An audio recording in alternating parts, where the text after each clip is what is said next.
खुलुमबाय रायजोफोर दिनै मोनाबिलिनि खौरांफोरा जाबाय गिबि खौराङाव दङ टिभि सिरियालनि फावखुंग्रि सन्जिता उगालिनि दुखु गोनां रुंसारि जानायाव टेलिभिजन मुलुगा दासिमबो मोगा-मोगि जानो गोनां जागासिनो दं। 22 बोसोर बैसोनि सिख्लाखौ थांनाय बावैसो सान सिगाङाव नाला सपारायाव थानाय गावनि न'आवनो थैना थानाय थासारियाव थामहिनबा बिथांजोनि गोथै सह मोननाय जादोंमोन आरो पुलिसआ बिथांनि थैनायनि थासारिखौ नायबिजिरगासिनो दं, जेराव दासिमबो मा जाहोनाव थैनाय बेनि बागै मिथिनो मोननाय जायाखै। बेनि गेजेरावनो बिथांनि लोगो फावखुंग्रि साजनगरनि सासे लोगो फावगिरि उज्जवल शर्मानि फारसे नोजोर होदों। सन्जितानि गोबां लोगोफोरा शर्माखौ जयै खामानि मावनाय समाव लाइमोन फावखुंग्रिखौ गोसोआरि नारसिननायनि अजद होदों। जुदि जेबो बिथांखौ बे केसजों सोमोन्दो लाखिया, नाथाय बे अजदफोरा फावखुंगुरखौ गोख्रों रायजो राजाफोरनि गेजेराव सन्देह आरो नायबिजिरनायाव खोख्लैदों। BSFनि सानै जवानखौ हानजायारि जिनाहारि आरो एसिड गाग्लोबनायनि दायाव 42 बोसोर जोबथेसालिनि साजा फोसावबाय। मिज'रामनि आइजलनि मोनसे बिजिरसालिया 2017 मायथाइनि मोनसे केसआव सासे आइजोखौ जिनाहारि खालामनाय आरो एसिड गाग्लोबनायनि दायाव बर्डार सिकिउरिटि फर्स थामहिनबा BSFनि सानै जवानखौ 42 बोसोरनि गोख्रों जोबथेसालिनि साजा फोसावदों। दायनिगिरि नीलांजन दास आरो दिनेश कुमार मुंनि सानै दायनिगिरिफोरखौ बिजिरसालिया इन्डियान पेनेल कर्डनि गुबुन गुबुन दफानि सिङाव दायनिगिरि महरै हमदोंमोन। बे साजाखौ मंगलबारखालि उप्रा जिल्ला आरो सिजन बिजिरसालिनि बिजिरसालिया फोसावो। बिजिरसालिया हानजायारि जिनाहारिनि थाखाय 20 बोसोर, जिनाहारिनि थाखाय 10 बोसोर आरो एसिड गाग्लोबनायनि थाखाय 12 बोसोरनि साजा फोसावदों। बे साजाखौ फारियै जयै दाजाबदेरदों। बिजिरसालिया दायनिगिरिफोरनि सायाव 60,000 रां जुरिमानाबो जाबसिनदों। रां होनो हायैयाव बिसोर मोनफ्रोमबो दायनि सिङाव आरोबाव 2 दाननि थाखाय जोबथेसालियाव थानांगोन, नाथाय बिजिरसालिया सानैखौबो बे दायजों सोमोन्दो थानाय दायनिफ्राय रेहाय होनाय जानाय नङा। मोनसे दुखुनांथाव खौरां। दिनै उदालगुरि जिल्लानि काग्राबारि जनता गोजौ फरायसालिनि लोगो फोरोंगिरि बिनय बर'आ रुंसारि जाबाय। खौराङाव दासिम जेबो मिथिनो मोननाय जायाखै एबा खौराङाव मख'नाय जायाखै दि बिथाङा मानि थाखाय जिउ गोमाखो। मिथिनो मोननाय बायदिब्ला एबा सुलुंनिफ्राय मिथिनो मोननाय बायदिब्ला बिथाङा गोबाव समनिफ्रायनो देहायारि नोरजिया जानानै दंमोन एबा गोब्राब थासारियाव बेरामजों जुजिगासिनो दंमोन। दिनै बिथाङा रुंसारि जाबाय।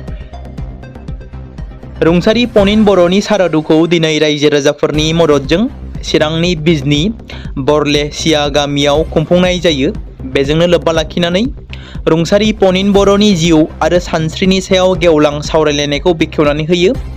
दुलाराय बर' फरायसा आफादनि मानगोनां गाहाय नेहाथारि कनिन्द्र बसुमतारी बिथाङा रुंसारि पनिन बर'नि जिउ आरो सानस्रिनि सायाव सुजुनाय बिजाबखौ बेखेवनानै होयो। क'क्राझार लकसभानि MP मानगोनां जयन्त बसुमतारी बिथाङा हाबाफारियाव सावरायगिरि महरै बाहागो लायो। फारियै दुलाराय बर' फरायसा आफादनि आफादगिरि खोरोमदाव औवारी, मानगोनां BTRनि बारग' गाहाय मावफुं सोद्रोमा प्रमद बर' आरो आसामनि बारग' मन्त्रि उरखावगोरा ब्रह्म बिथांमोना सारादुआव रायजोसभानि MP मानगोनां रोनगोरा नार्जारिजों लोगोसेनो ओनसोलनि गोबां समाज सिबियारि सानसुमै फोरोंगिरि, फरायसा आरो रायजो राजाफोराबो बाहागो लायो। बाक्सा जिल्लानि गलबिल बेन्नाबारियाव हाग्रा बिफाना सेबनानै आयेन बेरेखायै फसंनाय गंसे दंफां हाखावग्रा मिल हमनो हादों। बाक्सा जिल्लानि हेफाजाबाव सेबनानै बाक्सा जिल्ला हाग्रा बिफाननि बाथाबारि रेन्जआ आयेन बेरेखायै फसंनाय दंफां मिलखौ लानानै थाङो। मख'नो गोनां बाथ्रा दि बाक्सा जिल्लानि गुबुन गुबुन जायगाफोराव आयेन बेरेखायै फसंनाय गोबां दंफां हाखावग्रा मिल सोलिबोदों। गुबुन फारसेथिं आयेन बेरेखायै फसंनाय दंफां हाखावग्रा मिलनि सायाव संदाननाय हाबाया सोलिबाय थागोन होननानै हाग्रा बिफाननि फारसेनिफ्राय मिथिहोदों।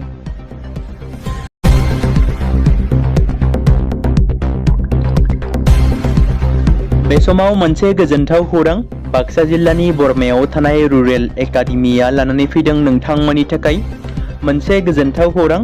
थांनाय SSLC आरो हायार सेकेन्डारिनि आनजादाव जाय फरायसा आरो फरायसुलिफोरा उथ्रिसारनो हायाखैमोन एबा फेल जादोंमोन, बेनि थाखाय रि-एग्जाम होफिननो गोसो गुदुं फरायसाफोरा थाबैनो बरमा सेकेन्ड गेटआव थानाय रुरेल एकाडेमियाव मुं थिसनफैनानै मेट्रिक आरो HS आनजादखौ होफिननो हागोन। बेनि अनगायैबो जाय फरायसाफोरा थांनाय मेट्रिक आरो HS आनजादाव नांगौ बादि जौखोन्दो एबा मार्क्स लानानै उथ्रिसारनो हायाखैमोन, बिथांमोनाबो बे रुरेल एकाडेमियाव एडमिशन खालामफैनानै मार्क्स इमप्रुभमेन्ट खालामनो हागोन। स्ट्रिम हिसाबै आर्ट्स, साइन्स आरो कमार्सनि गासैबो फरायसाफोरा रुरेल एकाडेमियाव एडमिशन खालामनो हागोन। बेनि थाखाय थाबैनो 8761903455 नङाब्ला 8720358665 जानबुं नम्बराव जगाजग खालामहरनो हागोन।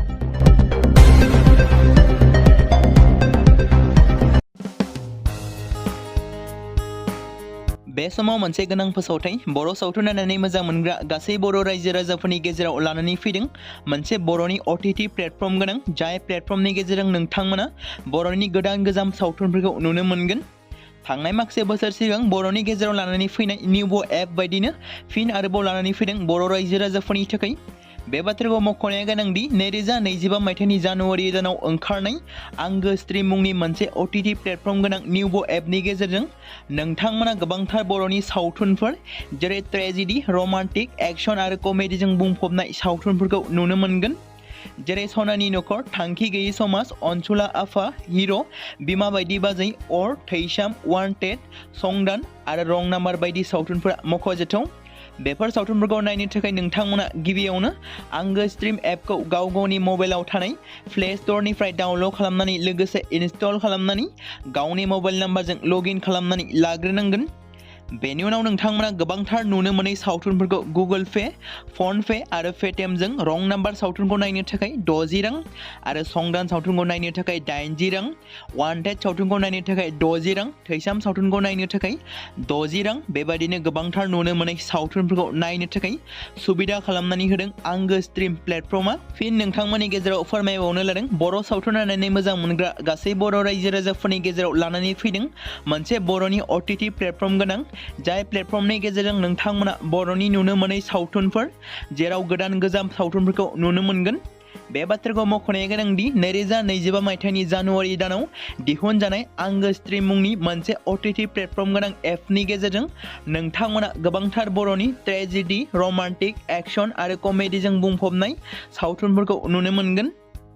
जेरै रं नाम्बार, संदान, वान्टेड, थैसाम, अर, बिमा बायदि बाजै, हिर', अनसुला आफा, थांखि गैयै समाज, सनानि नखर बायदि बायदि सावथुनफ्रा मख'जाथाव।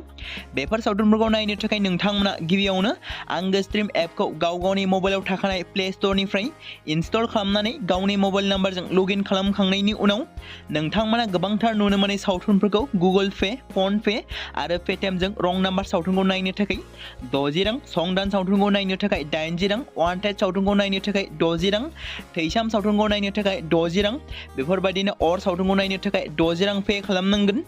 बेबायदिनो गोबांथार नुनो मोनै बर' सावथुनफोरखौ नायनो थाखाय सुबिदा खालामनानै होदों आंगो स्ट्रिम प्लेटफर्मा।